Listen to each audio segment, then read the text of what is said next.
వరంగల్, ఖమ్మం, నల్గొండ ఉపాధ్యాయ శాసన మండలి నియోజకవర్గ సభ్యుడిగా మరి ఈరోజు ప్రమాణ స్వీకారం చేసిన సందర్భంగా మరి నియోజకవర్గంలోని ఉపాధ్యాయ అధ్యాపక మిత్రులందరికీ నా కృతజ్ఞతలు తెలియజేస్తూ మరి రాబోయే 6 సంవత్సరాలు మీరు కోరుకున్న విధంగా మీ మనోభావాలకు అనుగుణంగా మరి విద్యారంగ సమస్యలను శాసన మండలిలో వినిపిస్తూ ప్రభుత్వానికి సరైన సూచనలు ఇస్తూ రాబోయే రోజుల్లో ఉపాధ్యాయ మరియు అధ్యాపక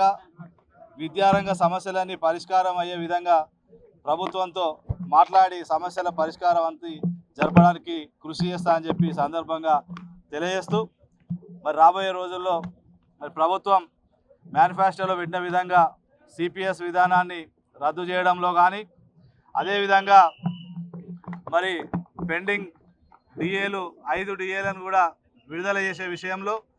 పెండింగ్ బిల్లుల విషయంలో దాంతోపాటు అతి ముఖ్యమైన పిఆర్సి రిపోర్టును మరి వెంటనే తెప్పించుకొని మరి ఒక మంచి పిఆర్సి గత పిఆర్సి కన్నా మెరుగైన పిఆర్సి ప్రభుత్వం ఇవ్వాలని ఆ విధంగా నేను ప్రభుత్వంతో ముఖ్యమంత్రి గారితో మాట్లాడి ఈ సమస్యల పరిష్కారం మరి దీంతో పాటుగా అతి ముఖ్యమైన సమస్య ఉద్యోగ ఉపాధ్యాయ పెన్షనర్లకు మరి హెల్త్ కార్డులు అందించాల్సిన అవసరం ఉంది. మరి ఈ 3 ప్రధాన సమస్యలపై త్వరలోనే ముఖ్యమంత్రి గారిని కలిసి సమస్యల పరిష్కారానికి కృషి చేస్తానని చెప్పి తెలియజేస్తూ మరొకసారి